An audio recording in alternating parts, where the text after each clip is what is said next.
Nós vamos passar ao ministério da palavra e eu quero que você abra a sua Bíblia, por favor, na segunda carta de Paulo aos Coríntios, no capítulo 5, versos 16 e 17. Esse texto vai ser tanto o nosso ponto de partida, como o trilho da reflexão de hoje. E eu vou ler na Nova Almeida atualizada. Segunda carta de Paulo aos Coríntios, capítulo 5, versos 16 e 17. O texto sagrado diz: assim que nós, daqui por diante, a ninguém conhecemos segundo a carne. E se antes conhecemos Cristo segundo a carne, já agora não o conhecemos desse modo. E assim, se alguém está em Cristo, é nova criatura. As coisas antigas já passaram, eis que se fizeram novas. Pai, nós declaramos nossa confiança e dependência da ação do Teu Espírito, da manifestação da Tua graça. E oramos que a Tua palavra alcance não meramente a mente, a razão, mas o íntimo do coração. Nós oramos por entendimento espiritual, nós oramos por aplicação personalizada, nós oramos pelo sopro vivificador do Teu Espírito, para que a Tua palavra fale, cale em nossos corações e encontre em nós lugar de correspondência. Nós suplicamos em nome de Jesus. Amém. Bom, o apóstolo Paulo começa fazendo uma declaração de conhecimento que diz respeito a qualquer pessoa. Ele diz, assim que nós daqui por diante, ele fala de uma mudança, a ninguém conhecemos segundo a carne. Mas depois de direcionar a respeito de conhecer qualquer pessoa, ele especificamente foca o conhecimento de Cristo. E se antes conhecemos Cristo segundo a carne, já agora não o conhecemos desse modo. Então nós podemos dividir a humanidade entre os que conhecem a Cristo e os que não. Dos que conhecem, há dois tipos de conhecimento. Ele fala de conhecer segundo a carne, mas ele fala de conhecer de um outro modo, que não é segundo a carne.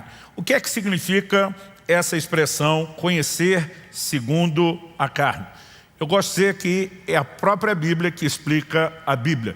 E nós podemos deixá-la, se explicar. Há um outro momento onde o Senhor Jesus vai falar a respeito desse mesmo assunto, sobre conhecê-lo. E o tema da minha mensagem hoje é conhecendo a Cristo. Mas eu quero explorar a forma correta de conhecê-lo, que é o que nós vamos chamar de um conhecimento que é espiritual e não meramente natural. Em Mateus, no capítulo 16, no verso 13, Nosso Senhor, quando está em Cesareia de Filipe, faz uma pergunta aos seus discípulos: quem dizem os homens ser o Filho do Homem? O que é que estão falando a meu respeito? Ele diz, olha, tem gente dizendo que o Senhor é João Batista, que voltou dentre os mortos, tem gente dizendo que você é o Elias prometido, tem gente dizendo que é Jeremias ou outro dos profetas, e o Senhor pergunta, e vocês? O que é que tem a dizer a meu respeito? E a Bíblia diz que quem toma a dianteira e responde é Pedro. E o apóstolo Pedro diz, tu és o Cristo, o Filho do Deus vivo. E quando Pedro dá essa resposta, Jesus faz a seguinte declaração no verso 17, Mateus 16. Bem-aventurado é você, Simão Barjonas, porque não foi carne e sangue que revelaram isso a você, mas meu Pai que está nos céus. Quando Jesus usa a expressão não foi carne e sangue, ele está dizendo esse entendimento, não meramente uma informação, essa compreensão que você tem a respeito de mim, de quem eu sou, não foi comunicado através de pessoas, não é um entendimento humano. Então quando o apóstolo Paulo está dizendo a ninguém conhecemos segundo a carne, ele está falando de entendimento natural, de mera informação. Mas quando Jesus diz para ele, foi o meu Pai que revelou a você, e essa palavra revelação é o título do último livro que nós temos na Bíblia, Apocalipse, ele significa revelação. Mas a palavra grega Apocalipse, ela significa remover o véu. Revelar era remover o véu. Era, em outras palavras, abrir os olhos, tornar possível a visão de algo que antes não se via. Então, quando falamos de revelação, ela não precisa necessariamente ser uma experiência mística, marcada por uma visão espetacular ou extraordinária. Mas a partir do momento que existe a percepção de algo que não se percebia antes, nós já colocamos isso na característica de revelação. E você não conhece a Cristo, não de forma apropriada, a não ser por meio de revelação. Então quando o apóstolo Paulo está dizendo a ninguém conhecemos segundo a carne, e depois ele vai para Cristo, e se antes o conhecemos Deste modo, segundo a carne, já não mais o conhecemos. Algumas coisas nós podemos considerar aqui. A primeira é que Paulo, ele está conjugando tudo no plural. Se antes conhecemos, então ele não está falando só de si. Evidentemente, ele inclui aqui os outros apóstolos que andaram com o Senhor Jesus. Mas a maneira como Paulo fala, associada a uma outra lógica, me faz presumir que antes mesmo da sua conversão, Paulo conheceu Jesus. Não necessariamente de perto. A Bíblia nos fala de vários momentos onde os fariseus iam para ouvi-lo, para contestá-lo, e Paulo era alguém expressivo dentro daquele time. Quando nós temos ali o capítulo 8, a primeira menção de Paulo liderando a perseguição contra a igreja, nós estamos falando dos primeiros anos do cristianismo. Ainda que o apóstolo Paulo não tenha acompanhado todo o ministério de Jesus, ouvido todos os seus ensinos, até porque havia resistência em relação a isso, é impossível, vamos dizer assim, estatisticamente dizendo, a menos que Paulo estivesse vivendo em outro canto do planeta e não temos nenhum registro de que tenha acontecido isso, que ele não tivesse sido exposto de alguma forma, algum contato visual, ou até mesmo ouvido em algum momento Jesus falar. Agora, quando ele diz, se antes conhecemos Cristo segundo a carne, e ele está se incluindo no processo, ele admite algum nível de conhecimento, e ele não está falando a respeito só dos apóstolos. Aonde eu quero chegar com esse conceito que eu estou apresentando a você? Nós podemos dividir a humanidade em 3 grupos. 2 grupos básicos, os que conhecem a Cristo e os que não. Mas dos que conhecem, nós podemos criar outras 2 subdivisões. Os que o conhecem ou o conheceram segundo a carne e os que o conhecem de um outro modo. Qual é a importância de fazermos a distinção da forma como se conhece a Cristo? É que conhecimento meramente natural, segundo a carne, não gera transformação. Mas a revelação ou o entendimento espiritual é o tipo de conhecimento que gera transformação. E isso é de fato a consequência do nível correto de conhecimento que eu quero que a gente possa entender ser tão importante perseguir. Então, em primeiro lugar, eu quero destacar o conhecimento sem transformação. Na sequência, dando exemplos bíblicos, o que é o conhecimento com transformação, traduzindo, conhecimento segundo a carne, sem transformação, conhecimento, entendimento espiritual, revelação com transformação, para depois, em terceiro e último lugar, fazer aqui com vocês uma aplicação prática, não só de vivemos o tipo correto de conhecimento, mas a devida progressividade, o avanço nesse tipo de conhecimento, com a sua consequência inevitável, que é também uma transformação progressiva. Então, falando do conhecimento sem transformação, ponto de partida para mim, quando falamos dos exemplos bíblicos, é um daqueles que foram chamados para ser apóstolo do Senhor Jesus, mas que é chamado na Escritura de o filho da perdição. O cara se perdeu e perdeu feio. Judas. Quando a gente fala a respeito de Judas, nós precisamos parar para pensar que esse homem caminhou anos ao lado do Senhor Jesus. Não estamos falando apenas de encontros semanais, como nós temos uma reunião aos domingos. Nós estamos falando de alguém que viajava junto, comia junto, presenciava não apenas os ensinos, mas os milagres operados de Jesus.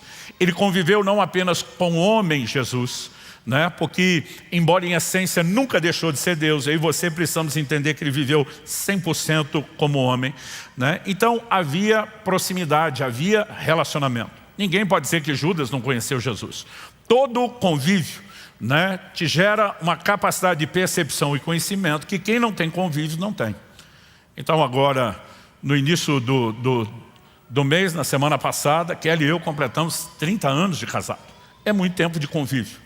Dependendo da cara que eu faço, ela já sabe o que eu estou pensando, ou o que eu estou na iminência de dizer.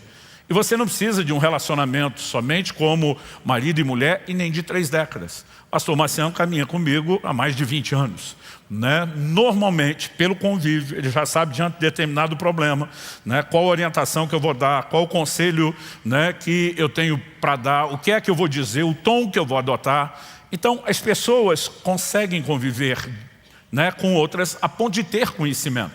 Eu imagino que Jesus, uma vez que decidiu viver 100% como homem, tinha um padrão comportamental, em alguns momentos previsível. No mínimo aqueles que eram norteados pelos princípios que ele mesmo ensinava. Então dava para se esperar. Nesse momento ele vai demonstrar compaixão. Nesse momento vai haver algum nível de confronto ou exortação. Nós podemos imaginar, né, que Jesus tenha assumido até mesmo elementos como os temperamentos que nós conhecemos. Quem estava perto conhecia. Judas foi um desses.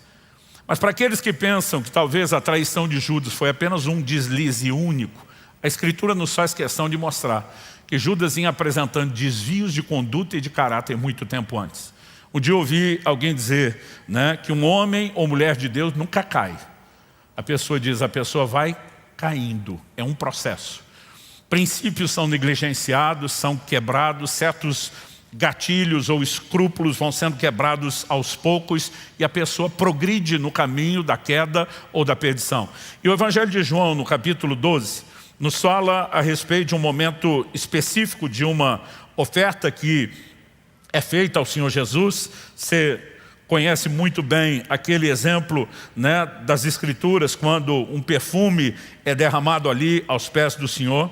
E a Bíblia diz do verso 4 ao 6 de João, capítulo 12. Mas Judas Iscariotes, um dos seus discípulos, aquele que estava para trair Jesus, disse: por que esse perfume não foi vendido por 300 denários e o valor não foi dado aos pobres? No verso 6, o apóstolo João expõe Judas e diz, ele disse isso não porque se preocupava com os pobres, mas porque era ladrão e tendo a bolsa do dinheiro, tirava do que era colocado nela. Traduzindo, era o tesoureiro do grupo e estava desviando fundos e recursos. Quando você olha a Bíblia honestamente, durante muito tempo eu dizia para Deus, para que colocar isso na Bíblia? Se o primeiro tesoureiro da história da igreja deu problema, isso vai levantar a suspeita, né? É por isso que você vê Paulo batendo muito na tecla da conduta de ser honesto, não só diante de Deus, mas diante dos homens. Mas a Bíblia faz questão de mostrar um perfil de comportamento de alguém, né, que não condiz com aquela pessoa com quem convive, o próprio Jesus. Gente, de novo, ele não estava apenas ouvindo os ensinos, estava exposto à unção que Cristo enquanto homem carregava. Ele via os milagres sendo operados, mas nada disso, desse tipo de conhecimento, gerou transformação. O segundo exemplo de conhecimento sem transformação diz respeito aos irmãos de Jesus. Sim, você me ouviu direito, os irmãos de Jesus. Porque nós temos uma declaração, um mito que foi, né, propagado a respeito de Maria, que é o da virgindade perpétua, e a Bíblia não diz isso. O Evangelho de Mateus, no capítulo 1, no verso 25, a Bíblia diz, no verso 24, que José recebeu Maria como esposa, e no 25 diz, porém não teve relações com ela. As traduções mais antigas diz, não a conheceu, enquanto ela não deu à luz a um filho a quem pôs o nome de Jesus. Então, indiscutivelmente, nós temos uma concepção sobrenatural de Jesus, até que nascesse. José não teve relações com Maria, mas a Bíblia mostra que eles viveram como uma família normal, como um casal normal. Aliás, o Evangelho, né, de Mateus e também de Marcos nos menciona a respeito dos irmãos de Jesus, inclusive os seus nomes. Marcos capítulo 6, verso 3. Perguntaram, não é esse o carpinteiro, filho de Maria, irmão de Tiago, José, Judas, Simão? As suas irmãs não vivem aqui entre nós? E por que eu estou incluindo o assunto dos irmãos de Jesus? Porque eram pessoas que conviveram com ele. Mas a Bíblia nos mostra que nem os seus irmãos criam nele. Acompanhe comigo, Evangelho de João, capítulo 7, do verso 3 ao 5. Então os irmãos de Jesus se dirigiram a ele e disseram, deixe esse lugar e vá para a Judéia, para que também os seus discípulos vejam as obras que você faz. Porque se alguém quer ser conhecido, não pode realizar seus feitos em segredos. Já que você faz essas coisas, manifeste-se ao mundo. Traduzindo, você não é o bom, você não é o cara? Como é que você não quer ir para a festa em Jerusalém? Já que você tem tudo isso para mostrar, esses milagres, vai de uma vez se exibir para o mundo inteiro. Olha o que o verso 5 diz, termina dizendo. Acontece que nem mesmo os irmãos de Jesus criam nele. Eu lembro a primeira vez que eu reparei nessa declaração, eu fiquei chocado. Mas gente, vamos colocar no lugar dos irmãos de Jesus.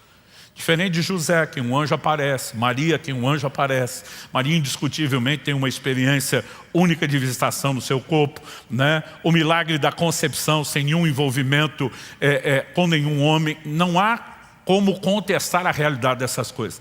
Mas se imagine sendo um irmão que nasceu depois. E os seus pais tentando explicar enquanto criança. Então, aquele seu irmão mais velho não é um como nós. Ele é o Deus encarnado. Eu imagino as crianças olhando, tá bom que é.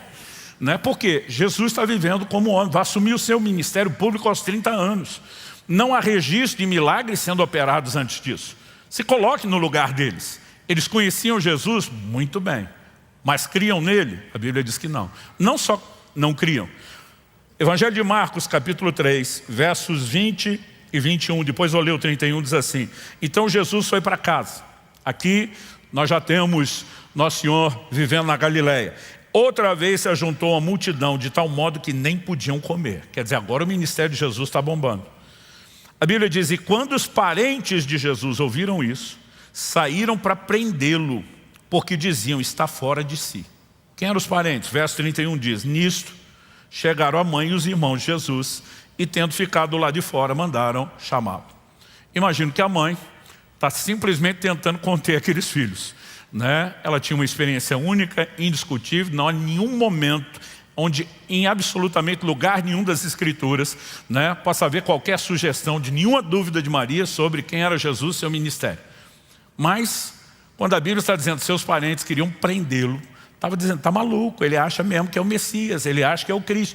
Esses eram os irmãos de Jesus, enquanto viveram somente o conhecimento segundo a carne. Não podemos dizer que não conheciam Jesus. Mas algo muda, e muda drasticamente.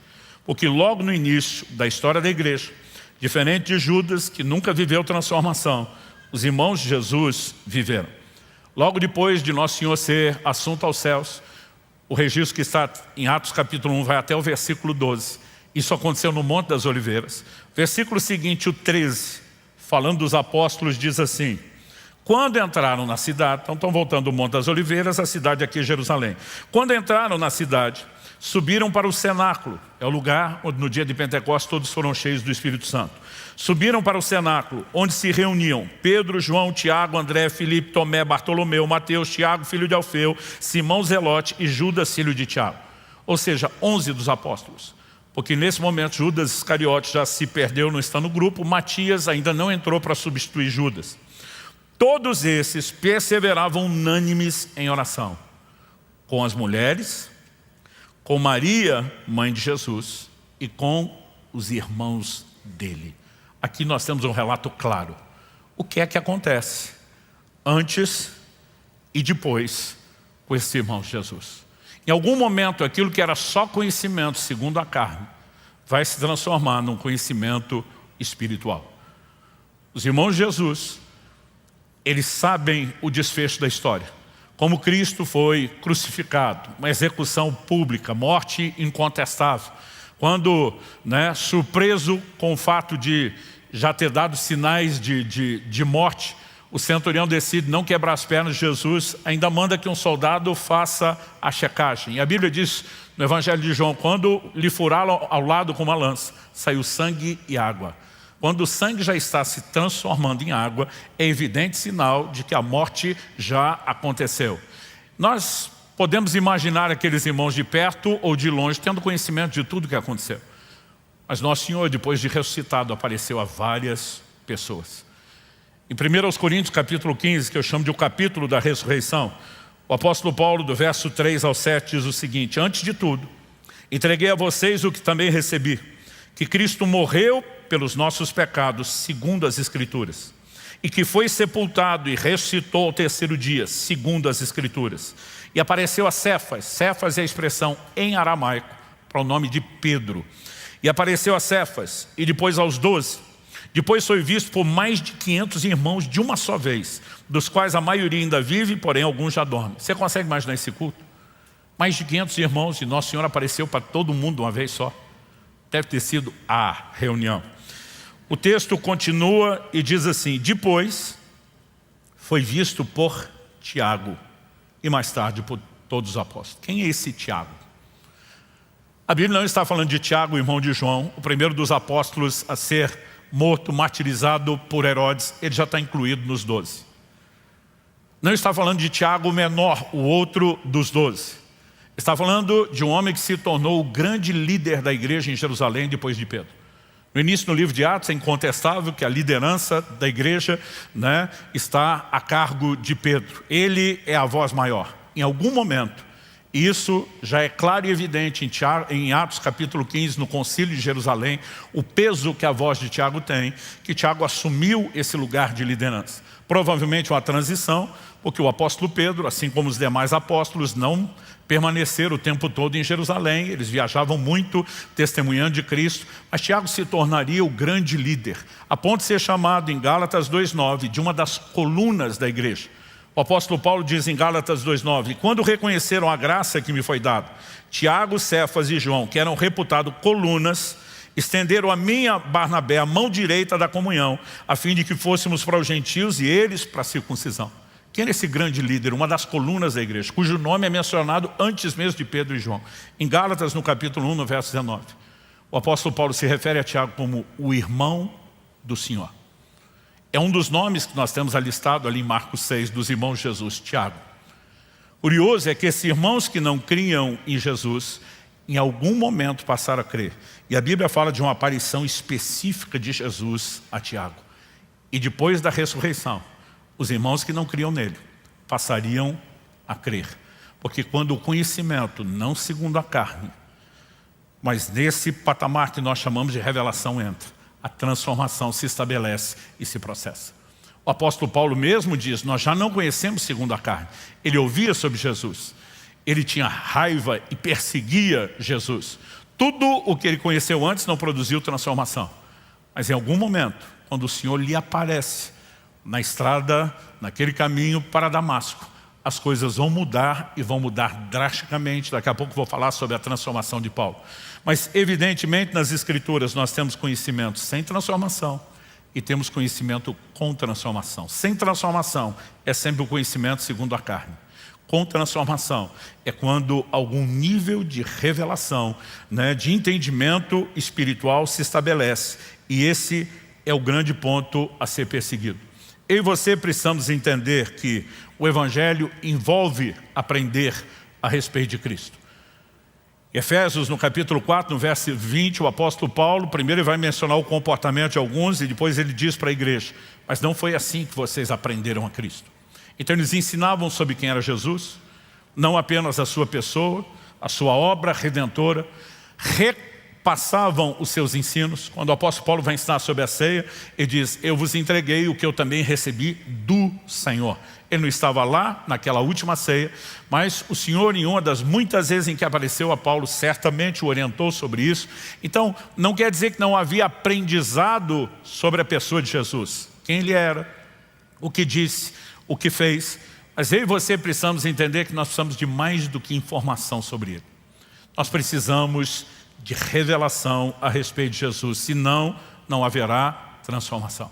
Nós sabemos que a transformação é progressiva, a progressividade é uma marca na vida cristã. A Bíblia diz que nós somos transformados de glória em glória, como se fosse um degrau da escada depois do outro, na imagem do Senhor. Mas a transformação, ela só é progressiva porque ela é resultado de um conhecimento que também é progressivo. E aqui onde eu quero gastar um pouquinho mais de tempo. Eu falei em primeiro lugar do conhecimento sem transformação, citando Judas e os irmãos de Jesus. Eu falei do conhecimento com transformação, enfatizando os irmãos de Jesus, mas principalmente Tiago. Mas eu quero falar um pouco mais aqui sobre a progressividade do conhecimento e a sua consequência, que é a progressividade da transformação.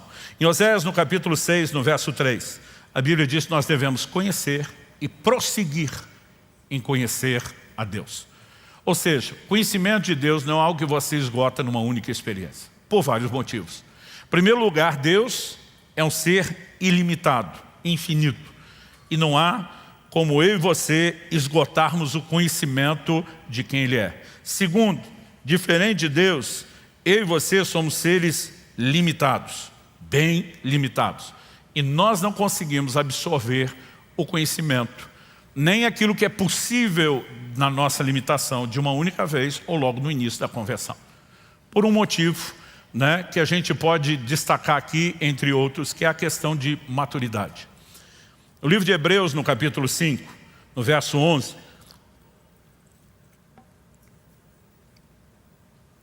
Isso, Hebreus 5:11, o escritor diz: a esse respeito, temos muitas coisas a dizer, coisas difíceis de explicar.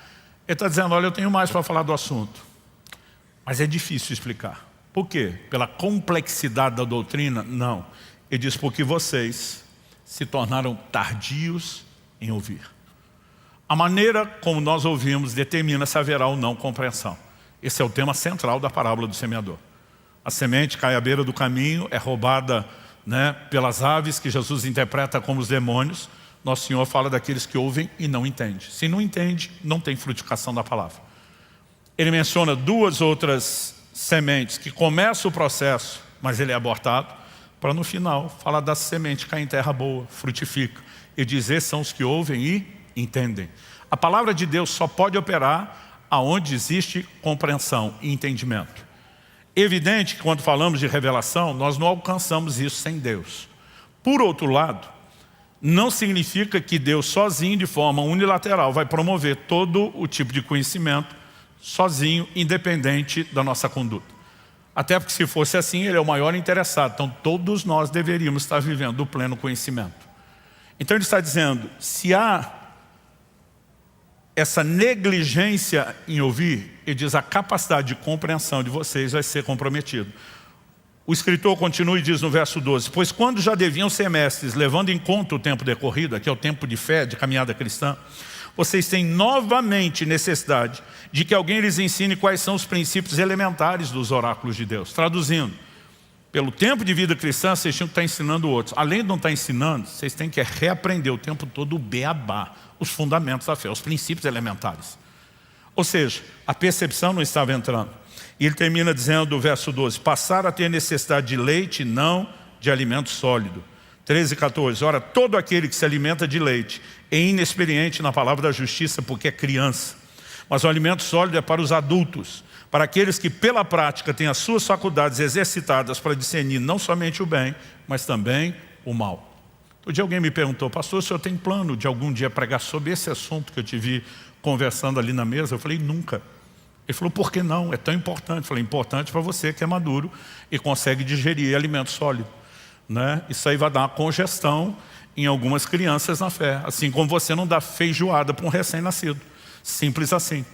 Eu e você precisamos entender isso. Quando nós nos convertemos, há um nível de conhecimento de Jesus? Claro que há. Há um nível de compreensão? Claro que há. Mas, por exemplo, nossa dieta da palavra é chamada de leite. 1 de Pedro 2,2. Como crianças recém-nascidas, desejem o puro leite espiritual a fim de crescer. Ninguém começa com alimento sólido, começa com leite. E à medida que corresponde e cresce, pode mudar a dieta. Mas nós vemos pessoas que elas não só não começam com uma estrutura para entender, mas elas conseguem permanecer por anos enroscadas naquele lugar de infantilidade. Então, há mais para ser conhecido do que aquilo que eu e você experimentamos até agora. Conheçamos e prossigamos em conhecer a Deus. Ah, pastor, esse texto está sendo usado, é do Antigo Testamento. Ok, Colossenses 1,10, o apóstolo Paulo, enquanto orava e destacava a importância de que os colossenses tivessem, e agora cito o texto bíblico, crescendo no conhecimento de Deus, nos mostra que o conhecimento de Deus é algo no qual se cresce. E a Bíblia aplica isso diretamente em relação à pessoa de Jesus. 2 de Pedro 3,18, o apóstolo diz, cresçam na graça e no conhecimento de nosso Senhor e Salvador Jesus Cristo. Você só cresce se já tem alguma coisa, mas dá para aumentar. Efésios capítulo 4, verso 13, até que todos cheguemos à unidade da fé e do pleno conhecimento do Filho de Deus. Quando nós olhamos para a vida cristã, uma marca incontestável da vida cristã é progressividade, é avanço. Provérbios 4,18 diz que a vereda do justo é como a luz da aurora. Vai brilhando mais e mais até ser dia perfeito. Cada vez mais luz, cada vez mais clareza, cada vez mais compreensão. Porque conhecimento é progressivo. Escrevendo aos Tessalonicenses, em 1 Tessalonicenses 4,1, o apóstolo Paulo diz, finalmente, irmãos, pedimos a vocês e os exortamos no Senhor Jesus, que assim como aprenderam de nós a maneira como devem viver e agradar a Deus, ou seja, existe uma conduta correta e apropriada aos cristãos, ele está dizendo, vocês aprenderam isso de nós, ele diz, e efetivamente o estão fazendo, ou seja, estavam cumprindo com aquilo que foi ensinado, ele diz, vocês continuem progredindo cada vez mais. E diz, vocês aprenderam de nós, já estão praticando. Palma para vocês. Merecem o louvor nisso. Mas vocês não podem parar aí. Dá para progredir. Vocês precisam progredir cada vez mais. Ou seja, progredir e progredir na progressão. Cada vez mais. Quando olhamos para declarações como essa, é evidente que a progressividade é uma marca da vida cristã.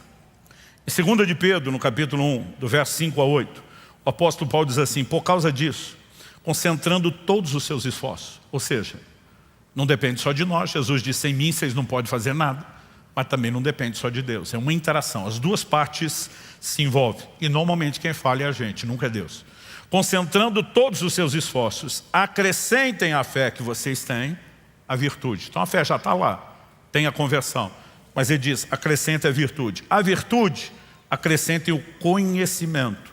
Ao conhecimento, o domínio próprio, ao domínio próprio, a perseverança a piedade, a piedade, a fraternidade, o amor. No verso 8 ele diz, porque essas qualidades, estando presentes e aumentando cada vez mais, progressividade, incluindo o conhecimento, farão com que vocês não sejam nem nativos, nem frutíferos no pleno conhecimento de nosso Senhor Jesus. Não está dizendo que não conhece nada, mas nós não temos o pleno conhecimento. Porque quanto mais conhecemos, mais transformação eu e você podemos experimentar. Quem está entendendo, diga amém. Nós falamos no início do próprio Paulo, que diz, já não conhecemos Cristo segundo a carne. Há um momento que Paulo vai entrar no lugar de revelação. E algo muda profundamente. Em Filipenses, no capítulo 3, eu vou ler primeiro os versos 7 a 8, depois vou continuar até o verso 12. Se você quiser acompanhar. Filipenses 3, 7, 8. Mas o que para mim era lucro, isso eu considerei perda por causa de Cristo. Na verdade, considero tudo como perda, por causa da sublimidade do conhecimento de Cristo Jesus, meu Senhor. Por causa dele perdi todas as coisas e as considero como lixo para ganhar a Cristo. Quando ele fala ganhar a Cristo, ele não está dizendo que ele não tem nada de Jesus. Ele já teve um encontro com o Senhor, mas ele está dizendo, eu ainda não tenho tudo. Dá para ir além.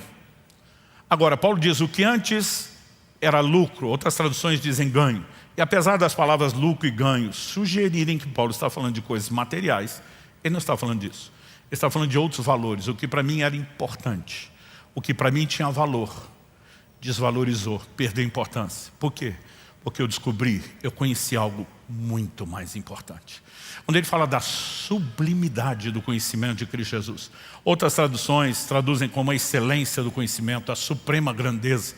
A palavra no original grego é hiperusso. Hiperusso fala de algo que se sobressai, que se destaca, que se eleva, fala de proeminência. E diz, eu descobri algo tão superior, tão elevado, que diante da percepção de valor aqui, as outras coisas desvalorizaram. É essa revelação de quem Cristo é, de uma importância que não é apenas um consentimento mental, que produz transformação na minha e na sua vida.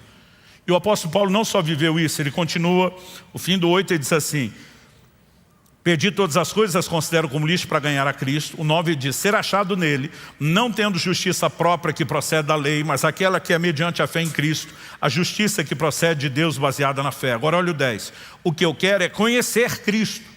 Paulo, você não conhece nada? É lógico que eu conheço, já mudou minha vida. Mas tem mais para se conhecer. Quem está entendendo? No início do meu ministério pastoral, 32 anos atrás, quando estava morando em Guarapuava, tinha um irmão, ele veio fazer depois parte do presbitério da igreja e até hoje, irmão Ailton. Encontrei ele essa semana numa conferência de pastores, estivemos aqui, foi sediado na nossa igreja.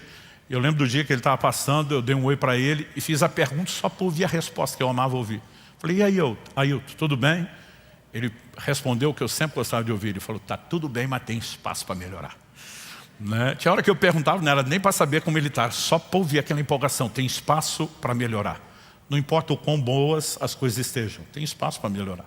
Não importa o quanto eu e você conheçamos já de Cristo, tem espaço para conhecer mais, ou seja, para melhorar. Então Paulo diz, para conhecer a Cristo, o poder da sua ressurreição, tomar parte nos seus sofrimentos, me tornar como Ele na sua morte, para que de algum modo alcançar a ressurreição dentre os mortos. Agora olha o 12.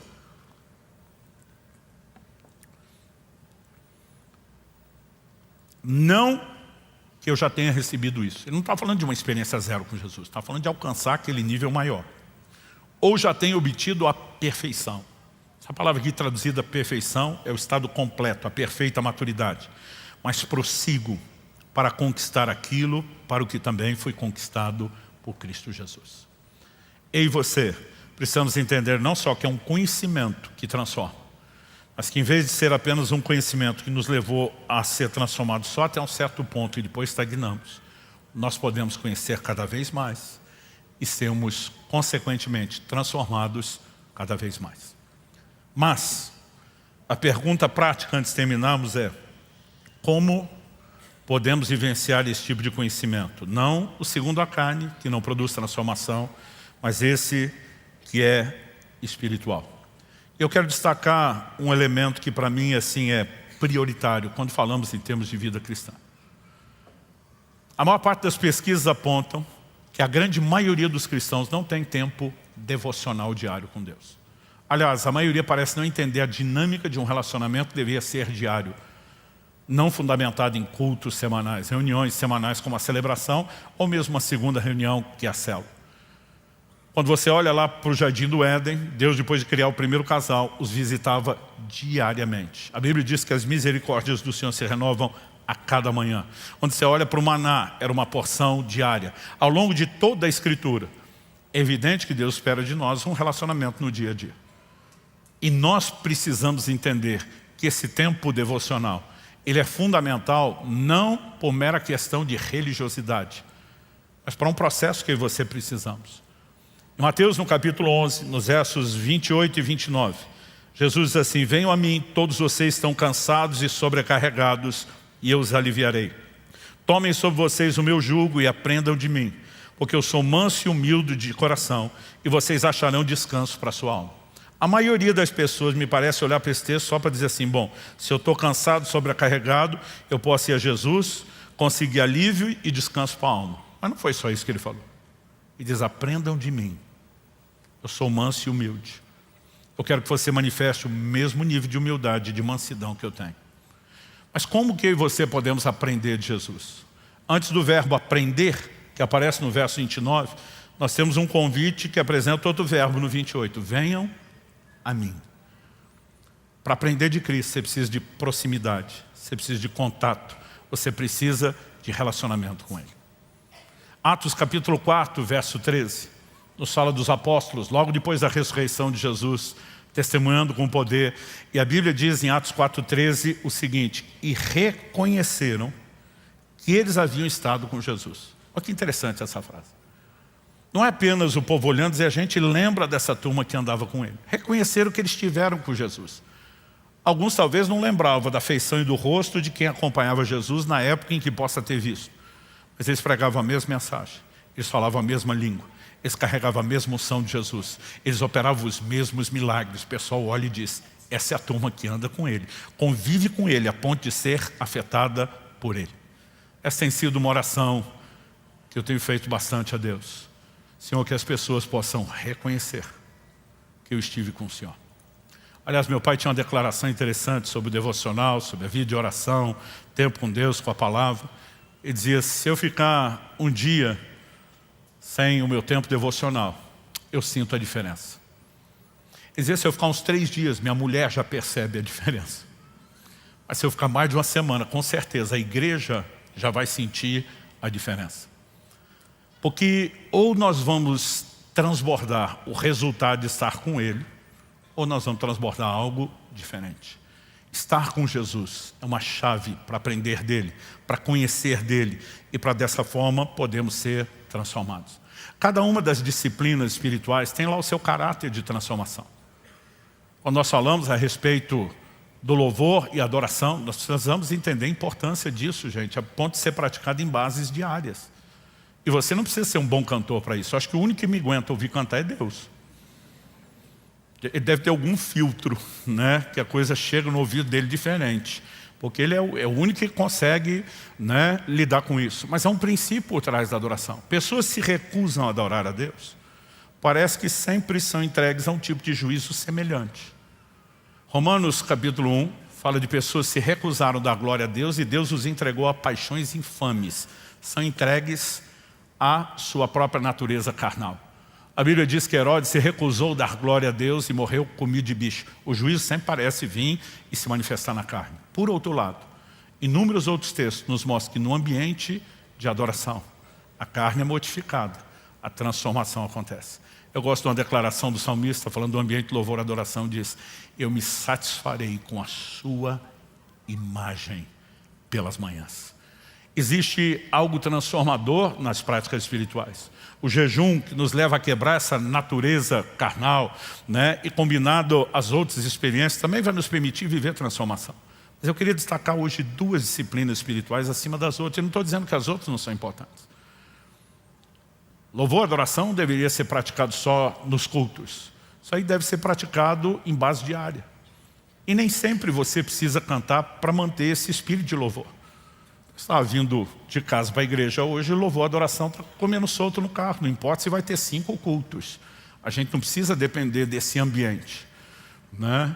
Eu estou em viagem, preciso treinar numa academia. Eu não faço questão nenhuma de ouvir o tuxe-tuxe que a turma vai ouvir lá dentro. Eu investi num fone de ouvido, né, que ele isola o ruído do ambiente e me dá uma definição fantástica para a música que eu estou ouvindo. Então o tuxe-tuxe está rolando lá de fora, não estou ouvindo nada, eu estou lá com louvor e adoração, e tem hora que eu vou lá para Nárnia. Né? Eu tenho hora que eu assusto as pessoas na academia, eu levanto a mão, eu choro, eu dou glória a Deus, eu falo aleluia. Porque você não precisa depender de um culto para isso. Então essas práticas são importantes, mas sem desmerecer nem o jejum, que a gente tem pregado bastante, nem o louvor e adoração. Eu queria destacar aqui o tempo com a palavra e a vida de oração, que deveriam nortear o nosso período devocional. Em João 5,39, o Senhor Jesus diz: examinais as Escrituras, porque julgais ter nelas a vida eterna, e são elas que testificam de mim. Na teologia nós chamamos isso de convergência bíblica. Tudo na Escritura aponta para Jesus, sua pessoa, não apenas quem Ele é, sua obra, e não há como conhecer a respeito de Jesus sem as Escrituras. Nós podemos ouvir gente ensinando as Escrituras e aprender acerca dele, mas isso ainda é conhecimento segundo a carne. Agora, nós podemos combinar esse tempo de exposição à ação do Espírito Santo da verdade com uma outra prática, a de oração. Jeremias 33:3, o Senhor diz: invoca-me e te responderei, anunciar-te-ei coisas grandes e ocultas que tu não sabes. Tem crentes que não oram, mas dos que oram, tem aqueles que nunca cruzam a linha da revelação, eu vou chamar. Eles ficam só no invoca-me que te responderei. Eles têm até experiência de pedir e ver a resposta de Deus. Mas alguns não permanecem nesse lugar tempo suficiente para entrar na outra dimensão, anunciar-te-ei coisas grandes e ocultas que você não sabe. Há momentos onde eu estou na presença de Deus e eu já não estou pedindo mais nada. Não quer dizer que a gente não possa pedir ou que eu não tenha feito isso antes.